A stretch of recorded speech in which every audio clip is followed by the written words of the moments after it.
Hi, and welcome to another episode of the Marion County Children's Services Agency podcast. My name is Elizabeth Moore. I'm the Foster Care and Community Engagement Coordinator. This month is still April, and we are celebrating Child Abuse and Neglect Prevention or Awareness Month. And my guest today is Jacque. She's returning, so I'll go ahead and let you introduce yourself. Hi, I'm Jacque Ringer, and I'm the Executive Director of Marion County Children's Services. All right, and so we're so thankful that you're back. And one of the things that we do in April is we start off the month with our annual report. And so I wanted to have Jacque on to talk to us about the annual report. So why don't you go ahead and first tell everybody what is the annual report and why do we put it out there? So the annual report for me serves two purposes. I start the process in January. The first stage of this is really a review and planning process for me. So I collect data from the previous year, and then I take that and then look at any type of trends over the past 5 to 10 years. For me, I'm really big on not admiring the problem, but let's address the problem, let's find the problem, let's find the root cause, and let's plan for the future. So that part allows me to do that. The second part is creating our community report, our annual report, and it's simply, I believe strongly in transparency, and it's to help the community understand where we are, what we're doing, what we're up to, and that's really it. It's just another layer of transparency for our community. Yeah, I really appreciate a couple of things that you said, and I can attest to this for anyone watching, that you are definitely a person that when we talk about problems, we're not going to just focus on the problem. Right? Okay, what's the solution? And so I think that that does really show in putting out the annual report. And one other thing that I hear you talk about a lot around here is we are a county agency, and so we are funded by taxpayers, and so transparency is definitely key for our county and our community. So not going over word for word the annual report, let's talk about some of the highlights that are on there. So the things that people would have seen in the community, we have the pinwheels. Of course, we've talked about the pinwheels, but those pinwheels really represent a larger part of that annual report. So do you want to talk about that? Yeah, so each one of the pinwheels represents a child maltreatment investigation that we completed. So we completed 794 investigations in 2020. That is a bit lower than 2019 numbers. A lot of that, when I look back at the month to month, because of the shutdown orders, children being home, we didn't have daycare. So a lot of these other mandated reporters that would typically have access to children did not have access. So we saw a drastic decrease, about 50% decrease in referrals that we received in March. And then we slowly started upticking. And then actually in October of 2020 is when we exceeded the number of calls or the number of investigations that we had completed the year before, and that has continued to date. So I anticipate that we are going to have even higher numbers next year when it comes to child maltreatment. Than 2 years ago? Than last year, and then in 2019. Wow. So one of the things that, I was watching a podcast, and they were talking about the effects of a health pandemic or any type of natural disaster. And they talk about the unintended consequences of those. And I believe what we're starting to see, especially starting in October, are these unintended consequences. And we're seeing more children being abused. We're seeing calls coming in that involve a higher severity of risk. And I always say this, we have to remember, sorry, my phone's going off. We have to remember that as our communities or as our country is undergoing a lot of stress, that then in turn affects parenting. So we have parents or children that are dealing with mental health, behavioral health issues, you have substance abuse, you have families that have a scarcity of their basic needs, which causes stress, and then that in turn can lead to child maltreatment. So it's just one of the things that I'm taking into consideration as I'm looking at these numbers. I do project that we're going to see and continue to see an increase in child maltreatment. And I think that is going to happen for several years. Mm-hmm. Well, and unfortunately, for the most part, our agency, just by nature, is a reactive and not a preventive. So what are some things that you think that out in the community, if I'm someone who's just watching or listening, if I wanted to be helped to a family to be a prevention? Right. I always tell people, and it's very, very simple. There's no one way, but it's honestly to treat people with respect and just offer support. So we've talked about this before. My mom is my support person. So when I've had the worst parenting day in the world, I can always call my mom. And I also have a wonderful support system that if I need someone to help me pick up a child or feed my child because we're in between ball practices, it's really doing those small things. I remember a time that I was a brand new mom and my kiddo was sick and I had to go to Kroger to get the prescription filled, and I just wanted to get the prescription filled and I was waiting and my child's crying, and I remember, feeling like people were staring at me and questioning my parenting, which then only caused me to get more stressed. Mm-hmm. And I'm sure that's not what was happening, but that's how I felt. And so I think that just by smiling at someone, nodding your head, acknowledging that, this is a challenging time. And then if you have the ability to help someone, if you know that someone, is struggling with food, dropping off food, it just varies. But I think for me, it is honestly providing support and reaching out. Well, and I think an important note too in this conversation of something that I just thought of as you were talking is the other thing is to know as a parent that you're not alone, that there are other parents who are struggling with these same exact situations. Mm-hmm. And that when you reach out to someone, the judgment is going to be very minimal, if any, because we're all in that same boat, but everyone feels so isolated, which is just natural considering we have been isolated for so long over the past year. So another thing that I'd like to know if you can talk about from the annual reporter, who are our top referral sources? So when we talk about a lot, like the shutdown and kids not being around mandated reporters and how much that really affected, the reports that we received, who are those people that are making those calls most of the time? So most of the time it is, of course, family and friends, and then we have law enforcement, schools, and medical providers. So when you have two of our primary mandated reporters that are literally not having as much access to the children, meaning medical professionals and educators, it clearly affected us.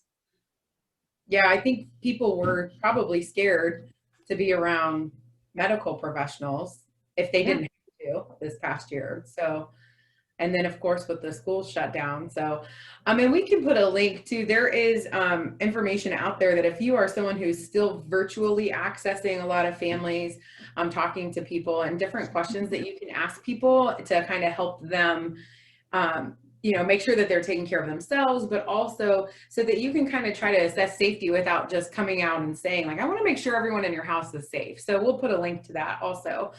So we already talked a little bit about the impact that COVID had on some of our statistics.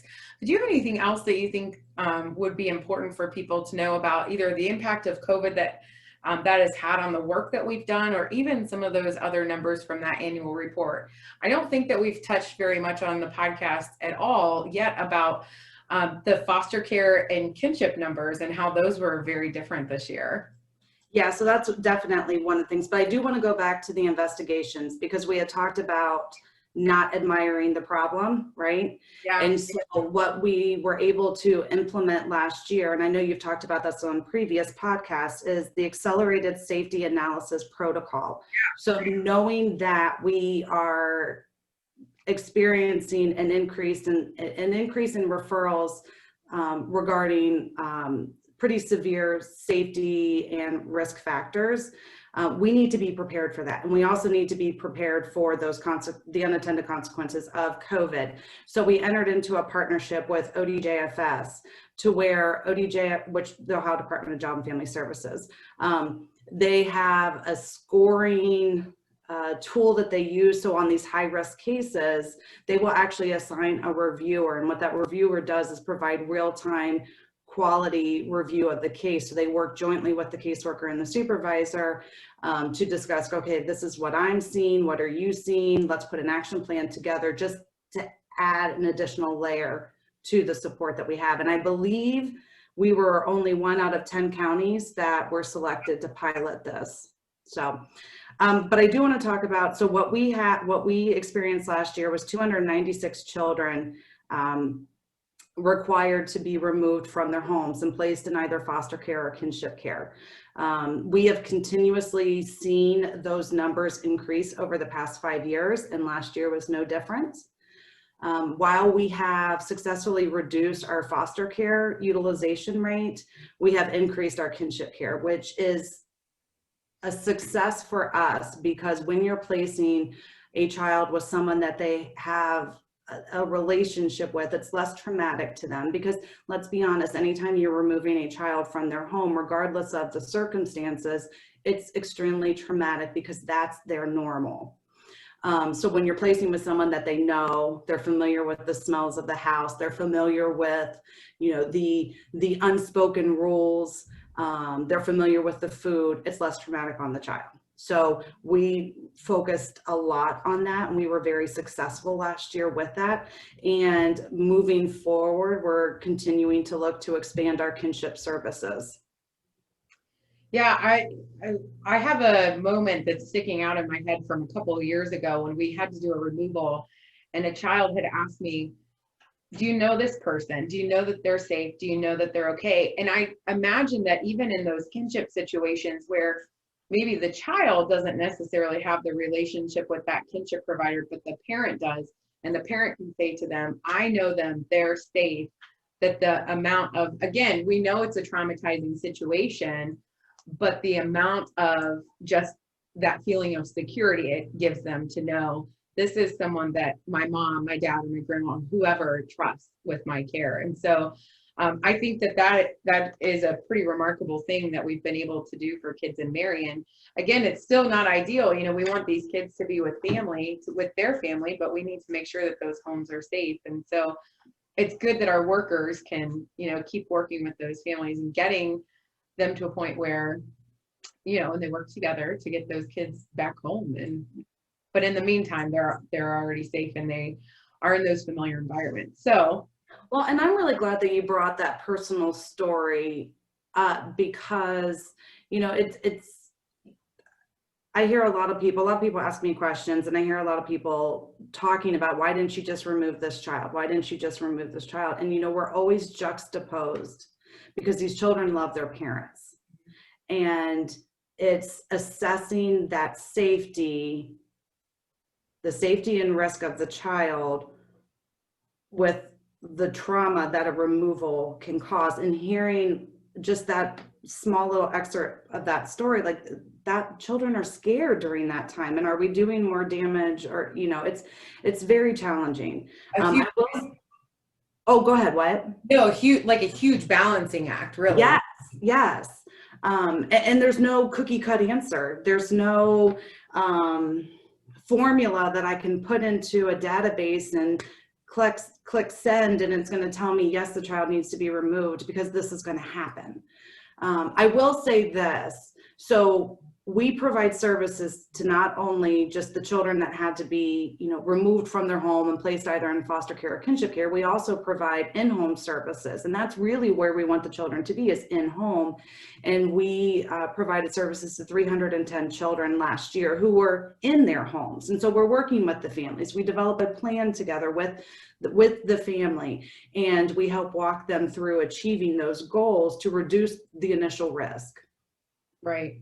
Yeah, I think it is it's something that always stuck out with me. And I know that, you know, the book knowledge and what you learn in a classroom doesn't always translate to the real world. But something that absolutely did for me was, I had a professor one time say, imagine you grew up in a home where they ate hot dogs for every single meal, every single day.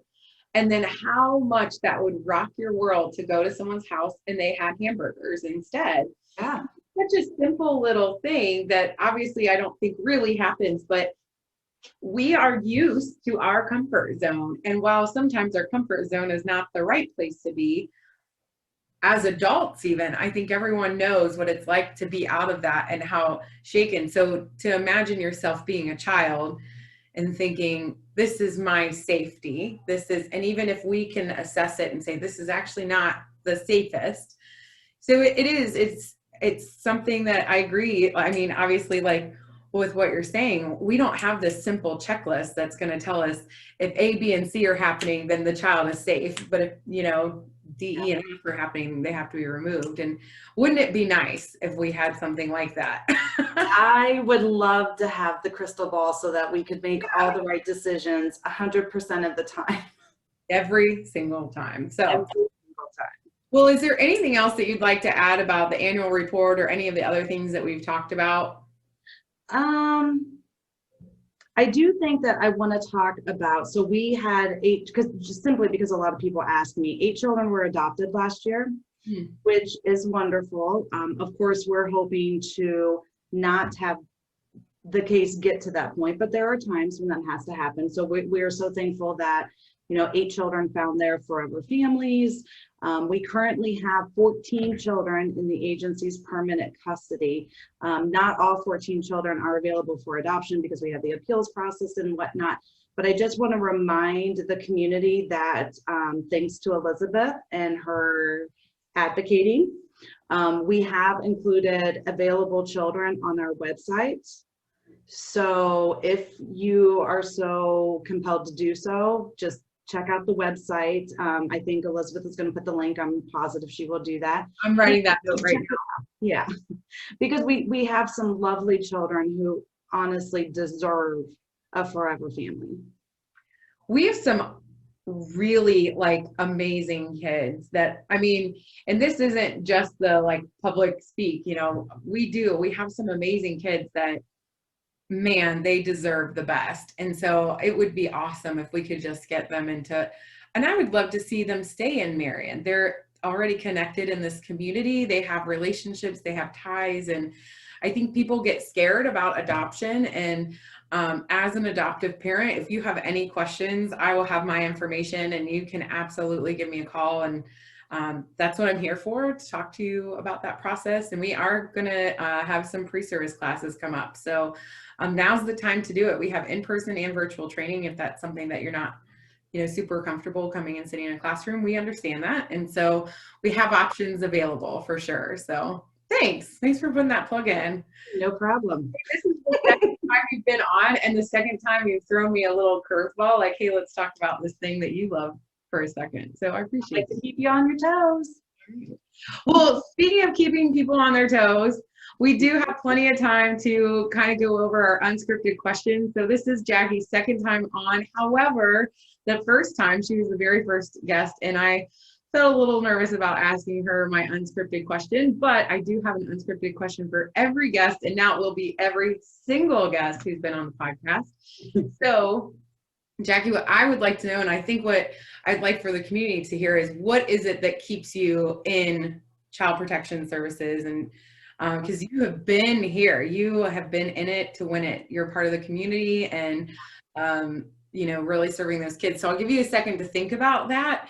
And then just to kind of wrap up, that annual report is available on our website. And I'll also put a link to the annual report in the video description. And we do put that out every single year. You can follow our Facebook page, our website, and we usually will post more statistics as we get those in as well. And yeah, look for those waiting children. We have some amazing kids that need forever families. And like I said, it would be awesome if we could keep them in Marion where they're already connected and they already have these relationships and these ties, and where we know there are amazing, great resources out there to help you get them into your family and to keep them forever. So Jacque, what is it about child protection for you? For me, my initial love, so I've been doing this for 21 years. My initial love was the mission of Safe Children. I loved the fact that I've always been a very vocal person, and sometimes my words would get me in trouble as a child. I was told that several times as a child, you know, just stop, and I just couldn't stop. Well, what I learned, and I found a profession where I could use those words to advocate for those that can't advocate for themselves. So that started my love. Now, child protection is a very challenging profession, and what's kept me involved and kept my passion is Now it's on a community base. It's on a community level. So it's no longer about me. I love the Marion community. I will always support my Marion community. And I feel like I provide influence to better my community. That's what keeps me. Yeah, that's awesome. That was kind of long-winded, but you know. It wasn't. Okay.